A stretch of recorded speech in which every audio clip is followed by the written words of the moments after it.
एक बात सोचिए, चाहे अमेज़न के जंगलों में रहने वाला कोई छोटा सा कबीला हो या फिर न्यूयॉर्क जैसा कोई बहुत बड़ा शहर, मजे की बात यह है कि दोनों को हर दिन एक जैसे 3 आर्थिक सवालों का सामना करना पड़ता है।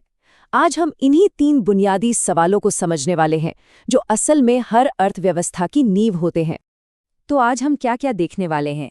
सबसे पहले हम उस एक मूल समस्या को समझेंगे जहां से सब कुछ शुरू होता है। फिर हम उन 3 बड़े सवालों में गोता लगाएंगे, क्या बनाएं, कैसे बनाएं और आखिर किसके लिए बनाएं। और अंत में हम ये भी देखेंगे कि ये सब जानना इतना ज़रूरी क्यों है। तो चलिए शुरू करते हैं। इससे पहले कि हम उन 3 सवालों के जवाब ढूंढें, हमें उस एक बुनियादी सच्चाई को समझना होगा जो इन सभी समस्याओं की असली जड़ है। अर्थव्यवस्था की केंद्रीय समस्या। देखिए, अक्सर लोगों को लगता है कि इकोनॉमिक्स मतलब बस पैसा, स्टॉक मार्केट और बजट, लेकिन असल में ये एक बहुत ही सीधे साधे विचार पर टिकी है, और वो है चुनाव। और हर चुनाव की जड़ में एक ही समस्या होती है कि हमारे पास हर चीज की भरमार नहीं है। तो ये है वो एक बात जिसे हमें हमेशा याद रखना है।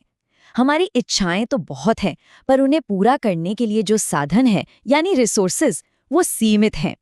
सोचिए, एक दिन में बस 24 घंटे ही होते हैं। उन 24 घंटों में या तो काम हो सकता है, या सो सकते हैं, या दोस्तों से मिल सकते हैं। सब कुछ एक साथ करना नामुमकिन है। बस यही कमी, यही सीमा इकोनॉमिक्स का दिल है। और देखिए, जैसे ही हम ये मान लेते हैं कि चीज़ें सीमित हैं, हमारे सामने पहला बड़ा सवाल आकर खड़ा हो जाता है। हमें चुनना पड़ेगा।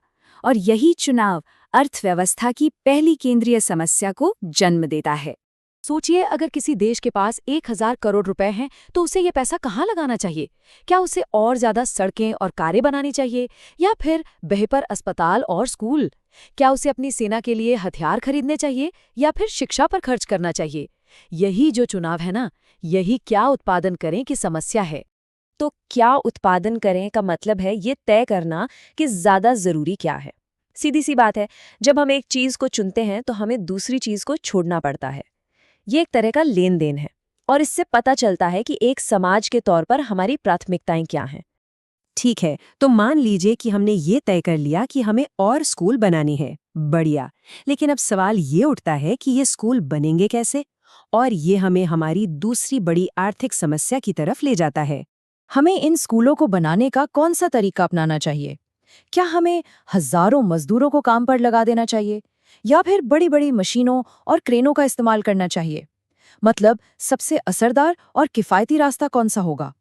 कैसे उत्पादन करें की समस्या असल में सही टेक्नोलॉजी चुनने की समस्या है। ये तय करना कि काम करने का सबसे अच्छा तरीका क्या है।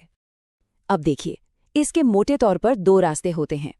एक है लेबर इंटेंसिव या श्रम प्रधान, जहां ज्यादातर काम इंसानों से कराया जाता है, जैसे हाथ से बुनाई करना।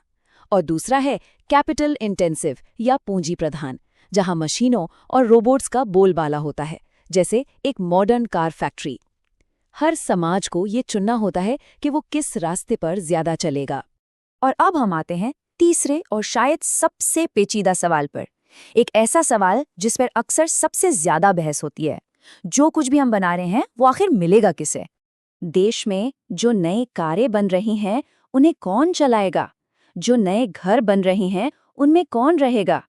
ये सवाल बंटवारे का है, ये सवाल इंसाफ का है। देश की जो दौलत है, उसका बंटवारा आखिर होगा कैसे, और किसे कितना हिस्सा मिलेगा? तो किसके लिए उत्पादन करें का सीधा सीधा लेना देना इस बात से है कि समाज में पैसा कैसे बंटता है। सीधी सी बात है, जिनकी आमदनी ज्यादा होती है, वो ज्यादा चीजें खरीद पाते हैं। इसलिए ये सवाल असल में आय के बंटवारे का सवाल है। तो चलिए, अब इन सभी धागों को एक साथ जोड़कर पूरी तस्वीर देखते हैं। ये जो 3 आसान से दिखने वाले सवाल हैं ना, असल में यही वो खंबे हैं जिन पर पूरी अर्थशास्त्र की इमारत खड़ी है। तो चलिए एक बार फटाफट दोहरा लेते हैं अर्थव्यवस्था के 3 स्तंभ। पहला, क्या बनाएं, जो कि चुनाव की समस्या है। दूसरा, कैसे बनाएं, जो कि टेक्नोलॉजी की समस्या है। और तीसरा, किसके लिए बनाएं, जो कि बंटवारे की समस्या है। और सबसे कमाल की बात यह है कि ये तीनों अलग अलग दिखने वाली समस्याएं एक ही जड़ से निकलती हैं, संसाधनों की कमी।